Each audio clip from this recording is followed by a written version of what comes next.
Here's an interesting fact. A lot of wildlife photographers don't know when their photos are finished. They just keep editing them until they're tired of looking at them.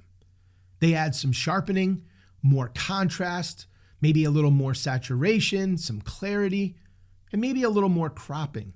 And eventually the photo just stops looking better, and it starts looking overprocessed. Now, many photographers aren't ruining their images because they don't know how to edit. They're ruining their images because they don't know when to stop. A finished photo is not one in which you used every single tool in your editing software. It's not the photo with the sharpest bird or the cleanest background or even the loudest colors. A photo is finished when nothing else is needed to be added and nothing important has been taken away. But you're stronger than you know. You'll never be alone. When everything feels dark around, just look inside where light is found. Welcome to the channel. I'm Jeff, and I'm a professional wildlife photographer living in Charleston, South Carolina. This is a channel for photographers who want to learn to create better wildlife photos. Photos that are more compelling, more meaningful, and more emotional. In this video, I want to talk about how you actually know when your wildlife photo is finished. Because without having a better understanding of this, editing becomes nothing more than a guessing game. And your best photos just might be the ones that you accidentally over-edit and destroy. Now, when most photographers talk about editing, the conversation is usually focused on what to do. How much sharpening is enough? How much noise reduction should I apply?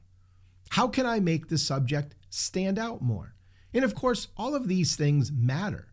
But the one thought that still plagues many photographers is, how do I know when my image is finished? It's not when you become bored of editing it. It's not when you become frustrated with editing it. It's not when you've moved the sliders around enough to make you feel like you did something. This question matters because it's usually the final 10% of editing that either makes a photo stronger or causes it to fall apart. And I think a lot of photographers struggle here because wildlife photography comes with a lot of pressure.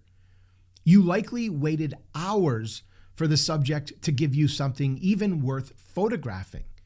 You may have to deal with terrible lighting. You may have some tree branches that might have been in your way. You may have only gotten one clean frame.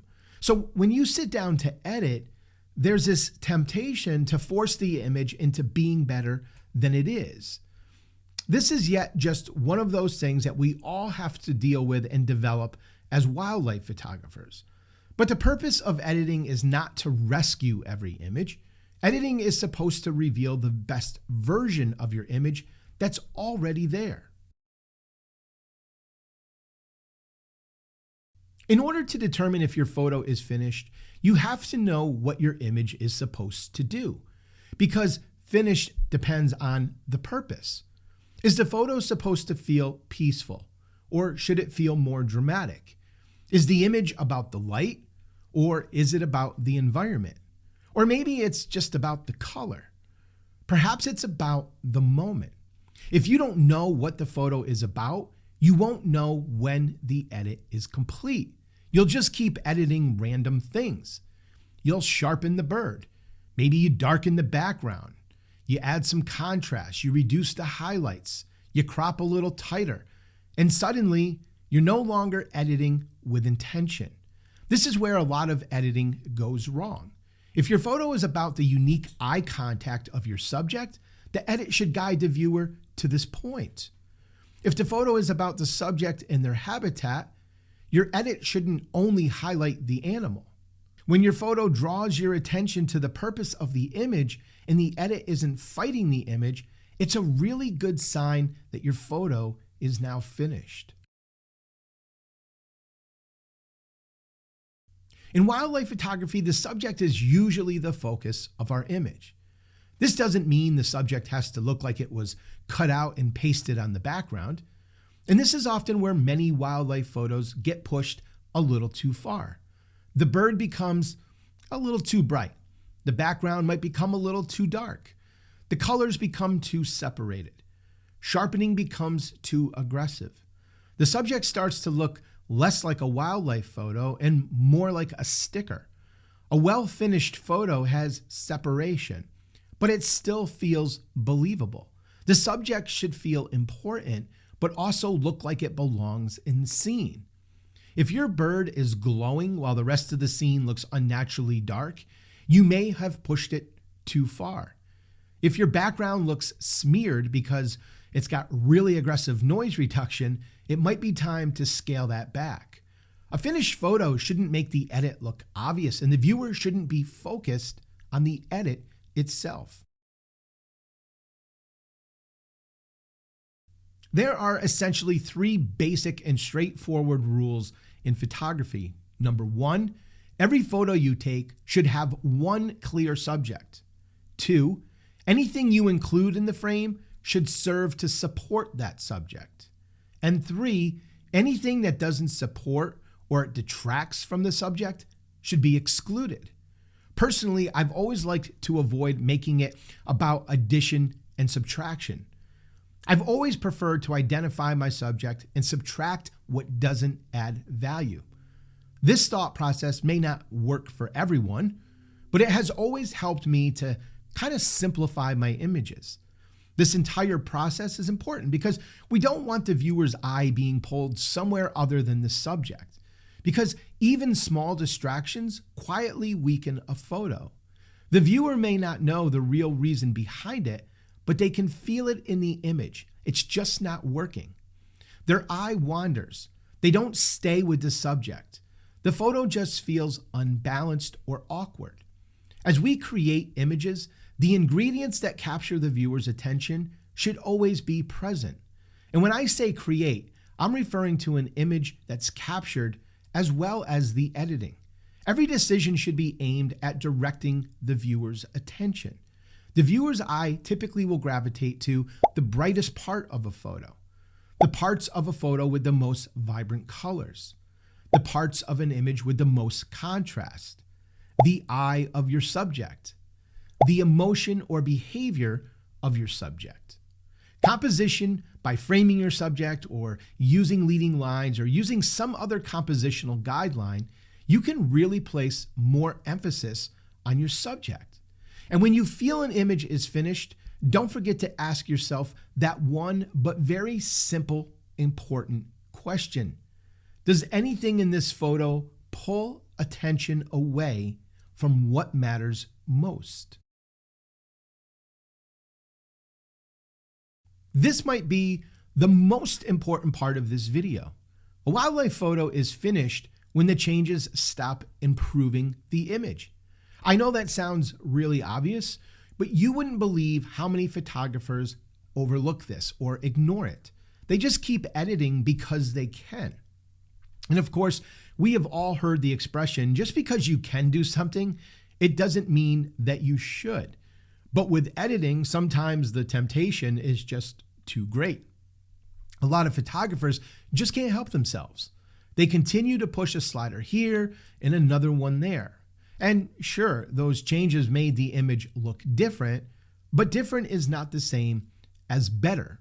This is the rabbit hole that many photographers go down. Now, one thing that I believe makes editing more difficult for photographers is that editing is emotional. You want the photo to be better. You want it to look really good. You want the image to be portfolio worthy. And you want this rare species or incredible behavior to be something very special.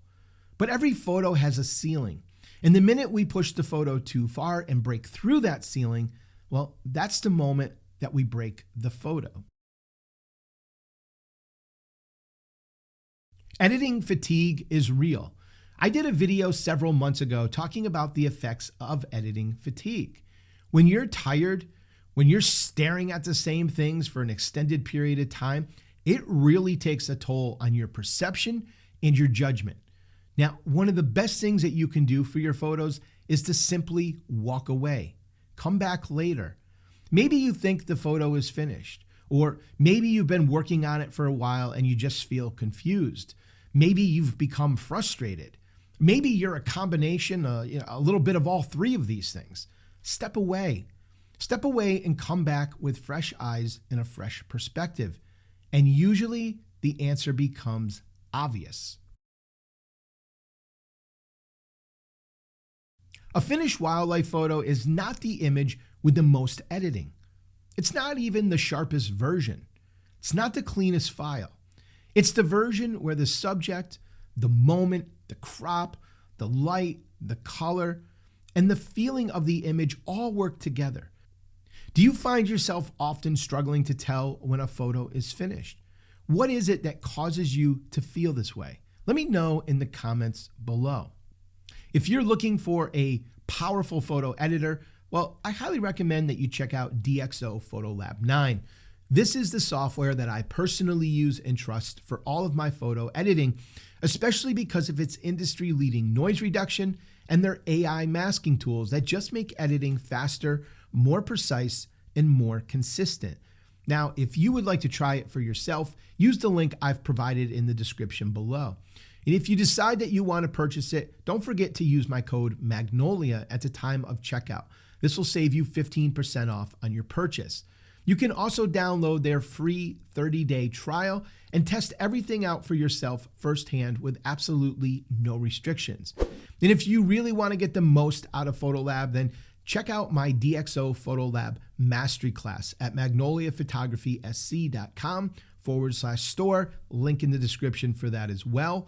But in this course, I walk you through everything from noise reduction and sharpening to how to use the AI masking tools. This course includes some freebies too, including my full preset collection for wildlife, portraits, nature, and landscapes. Hey, I want to thank you so much for taking some time out of your busy day to spend it with me. I deeply appreciate it. But before you head out, you might want to think about checking out this next video right here.